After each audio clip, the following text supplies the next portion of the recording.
As we witness the rapid escalation between the United States, Israel, and Iran, we are simultaneously observing the physical manifestation of several rare and powerful planetary cycles converging. This is no standard geopolitical conflict. It is a complete structural collapse of the old world order written in the stars.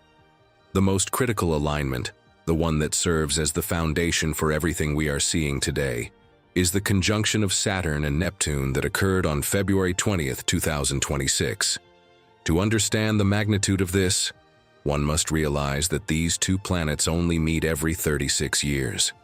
Their meetings historically coincide with the total dissolution of empires and the birth of new ideologies. The last time they met was in 1989, the year the Berlin Wall fell and the Cold War structure evaporated. Now, they have met again, but this time they did so at 0 degrees of Aries.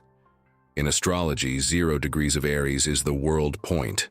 It is the most sensitive degree in the entire zodiac, representing the absolute beginning of a new cycle.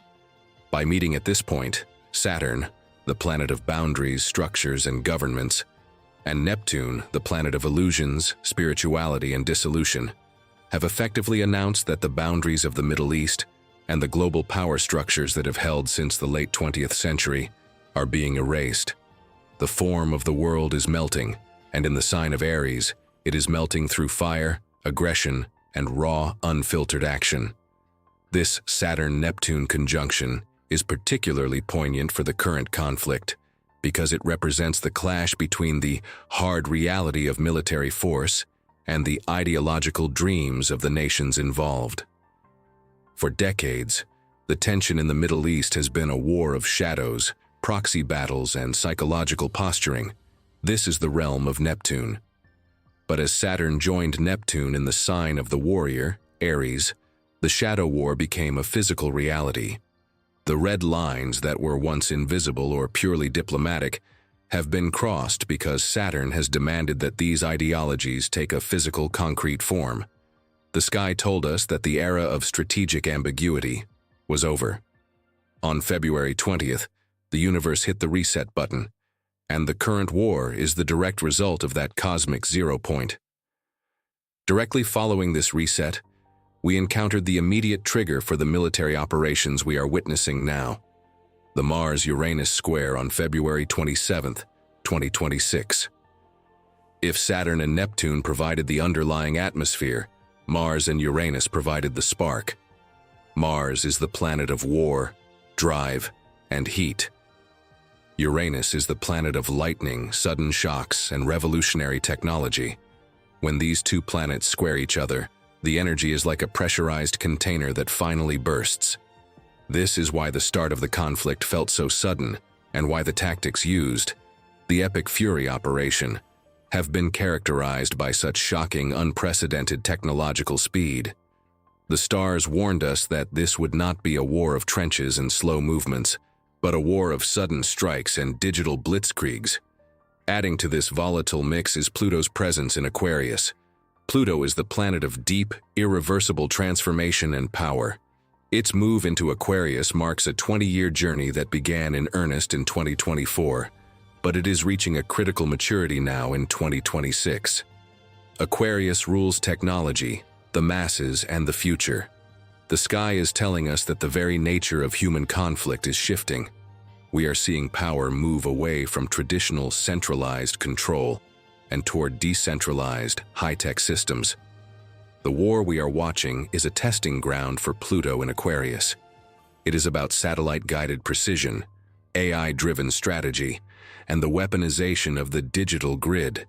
This is why the conflict feels different from anything in the 20th century.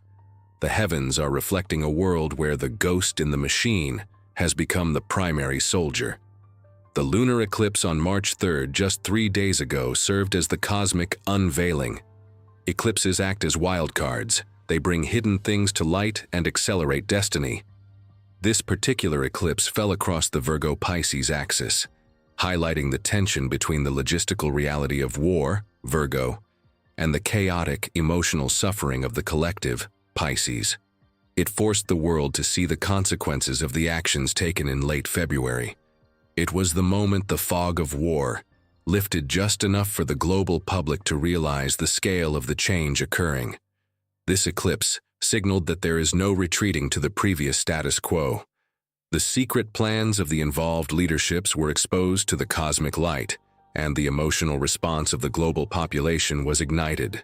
Now, as we look forward into the rest of March 2026, the most dangerous window is rapidly approaching. On March 13th and 14th, Mars will come into a direct conjunction with Rahu, the north node of the Moon, often called the Dragon's Head. In mundane astrology, Mars-Rahu conjunctions are the most explosive and insatiable markers of aggression. Rahu acts as an amplifier. It takes the warlike energy of Mars and turns it into an obsession, a hunger that cannot be easily satisfied. The sky is shouting a warning for this mid-March period. It suggests a moment of extreme escalation, perhaps a point of no return, where a major miscalculation or a massive surge in kinetic force takes place. This is the moment where the war could expand its borders, drawing in neighboring powers or escalating into the use of non-conventional weaponry. The stars suggest that during this mid-March window, the fury of the operation will reach its absolute peak. However, astrology is a study of cycles, and even the most violent storms must eventually meet a different elemental energy. As we move toward the summer of 2026, the heavens offer a significant shift in tone.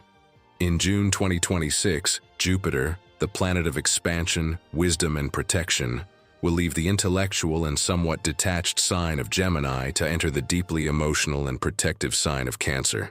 This is a monumental shift. While the spring of 2026 is defined by the fire of Aries and the lightning of Uranus, the summer will be defined by the water of Cancer. Jupiter in Cancer is the archetype of the mother, the protector of the home and the family. The sky tells us that by June, the sheer human cost of the conflict will become the dominant narrative. The global collective will move from a state of shock and aggression into a state of survival and protection. This is when we can expect the first real, substantial humanitarian efforts and perhaps a cooling of the fires. Jupiter in Cancer doesn't necessarily end the war immediately, but it changes the priority from conquest to preservation. It suggests that the nations involved will begin to realize that they are destroying the very homes and lands they claim to be fighting for. The energy will shift toward securing borders, protecting civilians, and attempting to find a sense of safety amidst the ruins. Furthermore, we must consider the movement of Uranus into Gemini, which will also begin to take shape later in 2026. This signals a revolution in how we communicate and negotiate. The stars suggest that while the current conflict is being fought with technology, the solution, or the eventual stabilization, will come through a radical new form of diplomacy, perhaps a digital or decentralized peace process that we haven't yet imagined. In summary, the heavens are telling us that we are in the midst of a great labor. The pain we see on the news is the result of a world that has outgrown its old skin. The Saturn-Neptune Conjunction at the world point has effectively killed the 20th century geopolitical model. The Mars-Uranus and Mars-Rahu alignments are the violent spasms of that death and the birth of the new. The sky asks for patience and a deep understanding that we are witnessing a transition that happens once every few centuries. The message of the stars is one of extreme caution for the next 2 weeks, but also a promise that by the time Jupiter enters Cancer in June, the heart of humanity will begin to reassert itself over the iron of the military-industrial complex. We are being tested on our ability to remain human in a time of mechanical war, and the heavens are watching to see if we will choose to protect the home, Cancer, once the fire, Aries, has finished its work of clearing the old ground. The stars do not dictate that we must destroy ourselves. They simply show the intensity of the energies available. Right now, the energy is one of unlimited fire.